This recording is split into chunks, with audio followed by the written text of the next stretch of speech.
नमस्कार दोस्तों, स्वागत है आपको ऑल टारगेट पॉइंट के इस यूट्यूब चैनल पर। दोस्तों, आज के इस वीडियो में हमने सामाजिक विज्ञान के ऐसे 25 क्वेश्चंस को कवर किया है जो आपके फाइनल एग्जाम 2024 में पूछे जाने की संभावना है। तो फटाफट से इस वीडियो को शुरू से लेकर अंत तक देख लीजिएगा, क्योंकि अगर आप इस वीडियो को शुरू से अंत तक देखते हैं तो आपका एग्ज़ाम में 2 से 4 नंबर पक्का बन जाएगा। तो चलिए क्वेश्चन को देख लेते हैं। तो हमारा फर्स्ट क्वेश्चन है, निम्न में से कौन अर्थव्यवस्था के प्राथमिक क्षेत्र में सम्मिलित है? दोस्तों ऑप्शन है सेवा क्षेत्र, कृषि क्षेत्र, औद्योगिक क्षेत्र, इनमें से कोई नहीं। तो दोस्तों हमारा जो फाइनली आंसर हो जाएगा वो हो जाएगा ऑप्शन नंबर बी, कृषि क्षेत्र। क्या हो जाएगा? कृषि क्षेत्र हो जाएगा। ठीक है, चलिए दूसरा क्वेश्चन देख लेते हैं। किस क्षेत्र को प्राथमिक क्षेत्र में सम्मिलित है? किस क्षेत्र को प्राथमिक क्षेत्र में शामिल किया गया है बोल सकते हैं दोस्तों। ऑप्शन है सेवा क्षेत्र, ऑप्शन बी है कृषि क्षेत्र, ऑप्शन सी है औद्योगिक क्षेत्र, ऑप्शन डी है इनमें से कोई नहीं। तो दोस्तों इसका जो आंसर हो जाएगा ऑप्शन बी हो जाएगा, कृषि क्षेत्र। क्या हो जाएगा दोस्तों? तो कृषि क्षेत्र इसका राइट आंसर हो जाएगा। चलिए अगला क्वेश्चन को देख लेते हैं। दोस्तों अगला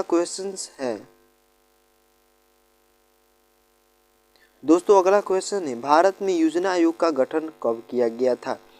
दोस्तों भारत में योजना आयोग का गठन कब किया गया था? तो ऑप्शन है 15 मार्च 1950, 15 सितंबर 1950, 15 अक्टूबर 1951, इनमें से कोई नहीं।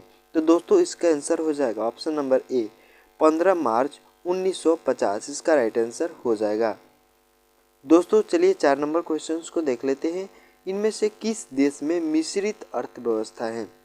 ऑप्शन है अमेरिका, ऑप्शन बी है चीन, ऑप्शन सी है भारत और ऑप्शन डी है इनमें से कोई नहीं। तो दोस्तों मिश्रित अर्थव्यवस्था वाला देश हमारा है भारत, हमारा देश है भारत। तो चलिए 5 नंबर क्वेश्चंस को देखते हैं। इनमें से किसे पिछड़ा राज्य कहा जाता है? ऑप्शन है पंजाब, केरल, दिल्ली, बिहार। तो दोस्तों इसका right answer option number B हो जाएगा। हमारा जो बिहार राज्य है वो थोड़ा पिछड़ा राज्य कहा जाता है। चलिए अगला क्वेश्चन को देख लेते हैं। भारत में सेवा क्षेत्र को सामान्यतः कितने भागों में बांटा जा सकता है? सेवा क्षेत्र को दोस्तों ऑप्शन है 2, 4, 6, 8। तो दोस्तों भारत में सेवा क्षेत्र को 2 भागों में बांटा जा सकता है।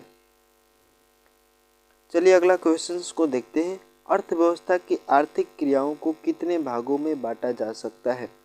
ऑप्शन है ए 2, 3, 4 और 5। तो दोस्तों इसका जो राइट आंसर हो जाएगा ऑप्शन नंबर बी हो जाएगा 3। कितने? 3। अर्थव्यवस्था की आर्थिक क्रियाओं को कितने भागों में बांटा जा सकता है दोस्तों? तो 3। चलिए 8 नंबर क्वेश्चन को देखते हैं। सन 2008 से 9 के अनुसार भारत की औसत प्रति व्यक्ति आय कितनी है? तो दोस्तों ऑप्शन है 22,533, 25,494, 6,610, 54,850। तो दोस्तों इसका right answer option number B हो जाएगा 25,494। तो दोस्तों अगला क्वेश्चन है, भारत में पहली पंचवर्षीय योजना की अवधि कौन सी थी? तो ऑप्शन ए है 1950 से 1955, 1951 से 1956, 1947 से 1952 और ऑप्शन डी है 1952 से 1957। दोस्तों आपको ये जान लेना चाहिए कि पंचवर्षीय योजना दोस्तों 5 वर्षों की होती है। ठीक है, और इस क्वेश्चन का आंसर हो जाएगा दोस्तों ऑप्शन नंबर बी 1951 से 1956। 10 नंबर सवाल है दोस्तों, राष्ट्रीय विकास परिषद का गठन कब किया गया था? राष्ट्रीय विकास परिषद का गठन कब किया गया था? तो ऑप्शन है 6 सितंबर 1952, 6 अप्रैल 1952, 6 अगस्त 1952, 6 अप्रैल 1953। तो दोस्तों इसका राइट आंसर ऑप्शन सी हो जाएगा 6 अगस्त 1952। दोस्तों आप एक एक क्वेश्चंस को सही से याद करते चलिएगा, क्योंकि सभी क्वेश्चंस आपके एग्जाम में पूछे जाने की संभावना है। अगर आप इन सभी को देख लेते हैं तो आपका 2 से 4 नंबर तो फिक्स है आपके एग्जाम में। तो हमारा अगला क्वेश्चन है, मानव विकास सूचकांक के कितने सूचक हुए? मानव विकास सूचकांक के कितने सूचक है? ऑप्शन 2, ऑप्शन 3, दोस्तों ऑप्शन है 2, बी 3, ऑप्शन सी है 4, ऑप्शन डी है 5। दोस्तों इसका राइट आंसर ऑप्शन बी हो जाएगा 3।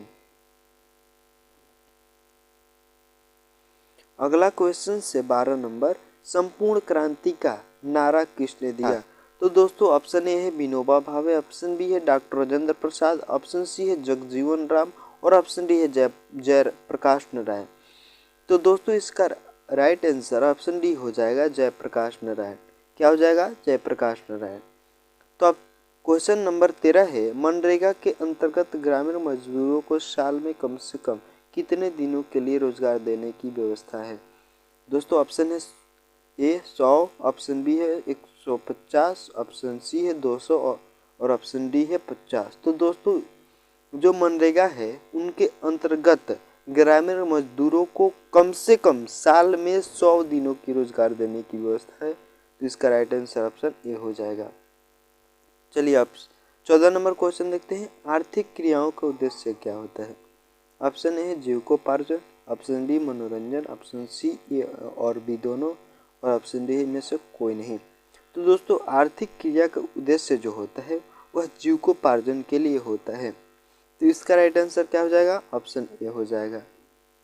चलिए 15 नंबर क्वेश्चन देखते हैं, भारत की आर्थिक व्यवस्था है समाजवादी, पूंजीवादी, मिश्रित, इनमें से कोई नहीं। तो इसका जो आंसर हो जाएगा ऑप्शन नंबर सी, मिश्रित अर्थव्यवस्था। भारत में मिश्रित अर्थव्यवस्था पाई जाती है। चलिए अगला क्वेश्चन है, एक समाजवादी अर्थव्यवस्था में सर्वाधिक बल दिया जाता है। कहने का मतलब है कि दोस्तों समाजवादी अर्थव्यवस्था में सबसे ज़्यादा बल किस पर दिया जाता है? तो ऑप्शन ए है आर्थिक स्वतंत्रता पर, ऑप्शन बी है उत्पादन कुशलता पर, ऑप्शन सी है अधिकतम लाभ पर, ऑप्शन डी है लोक कल्याण पर। तो दोस्तों इसका राइट जो आंसर हो जाएगा ऑप्शन नंबर ए होगा, आर्थिक स्वतंत्रता पर। क्या होगा? आर्थिक स्वतंत्रता पर। चलिए अगला सवाल देखते हैं दोस्तों, सामान्यतः किस देश के विकास का स्तर किस आधार पर निर्धारित किया जाता है? सामान्यतः किसी देश के विकास का स्तर किस आधार पर निर्धारित किया जाता है? तो दोस्तों ऑप्शन है प्रति व्यक्ति आय पर, साक्षरता दर पर, स्वास्थ्य की स्थिति पर, इनमें से सभी। तो दोस्तों इसका राइट आंसर ऑप्शन डी हो जाएगा, इनमें से सभी। दोस्तों अगला क्वेश्चन है, भारत के पड़ोसी देशों में किस देश की प्रति व्यक्ति आय सबसे अधिक है? तो ऑप्शन ए है पाकिस्तान, ऑप्शन बी है बांग्लादेश, ऑप्शन सी है श्रीलंका, ऑप्शन डी है नेपाल। तो दोस्तों श्रीलंका की जो प्रति व्यक्ति आय है वो सबसे अधिक है। चलिए अगला सवाल देखते हैं, जिस देश की राष्ट्रीय आय अधिक होती है उस देश को क्या कहते हैं? जिस देश की राष्ट्रीय आय अधिक होती है उस देश को क्या कहते हैं दोस्तों? तो उस देश को विकसित देश कहते हैं। Right answer option number B हो जाएगा, विकसित देश। चलिए अगला क्वेश्चन है, निम्नलिखित में कौन सा देश विकसित अर्थव्यवस्था का उदाहरण है? ऑप्शन ए है इंडोनेशिया, ऑप्शन बी है श्रीलंका, ऑप्शन सी है भारत और ऑप्शन डी है अमेरिका। तो दोस्तों अमेरिका की विकसित अर्थव्यवस्था है। अमेरिका जो देश है उसकी अर्थव्यवस्था बहुत ही विकसित है और काफ़ी डेवलप देश है। तो दोस्तों इसलिए इसका right answer option number D हो जाएगा, अमेरिका। ठीक है, क्या हो जाएगा? अमेरिका।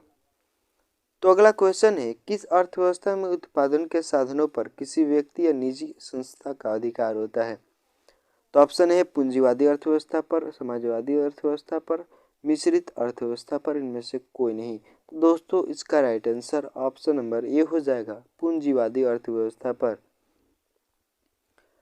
तो 22 नंबर क्वेश्चन क्या है दोस्तों, बिहार में किसकी प्रधानता है? बिहार में किसकी प्रधानता है? तो उद्योग का, पशुपालन का, खनिज का, कृषि का। जल्दी से बताइए दोस्तों इसका राइट आंसर क्या होगा? तो दोस्तों इसका right answer option number D हो जाएगा कृषि। बिहार में कृषि की प्रधानता सबसे अधिक है। लोग कृषि के द्वारा ही अपना जीविकोपार्जन चलाते हैं। बिहार के आर्थिक पिछड़ेपन का प्रमुख कारण क्या है? ऑप्शन ए है जनसंख्या में तीव्र वृद्धि, ऑप्शन बी है कृषि पर अत्यधिक अनुभार, ऑप्शन सी है बाढ़ एवं सूखा का प्रकोप, ऑप्शन डी है इनमें से सभी। तो दोस्तों बिहार के आर्थिक पिछड़ेपन का प्रमुख कारण ये तीनों हो सकते हैं, तो इसका राइट आंसर ऑप्शन डी हो जाएगा इनमें से सभी। चलिए 24 नंबर सवाल है दोस्तों, बिहार झारखंड विभाजन के पश्चात कौन सा उद्योग बिहार में रह गया है?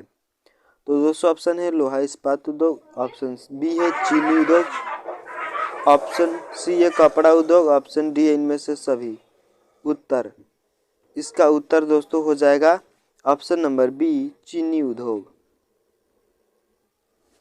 दोस्तों हमारा अंतिम सवाल है, बिहार में जीवन यापन का मुख्य साधन क्या है? बिहार में जीवन यापन का मुख्य साधन क्या है? ऑप्शन है कृषि, ऑप्शन बी है उद्योग, ऑप्शन सी है व्यापार, ऑप्शन डी है इनमें से सभी। तो ऑप्शन इसका राइट आंसर ये हो जाएगा कृषि। तो दोस्तों उम्मीद करता हूँ कि आपको ये वीडियो बहुत ही पसंद आया होगा।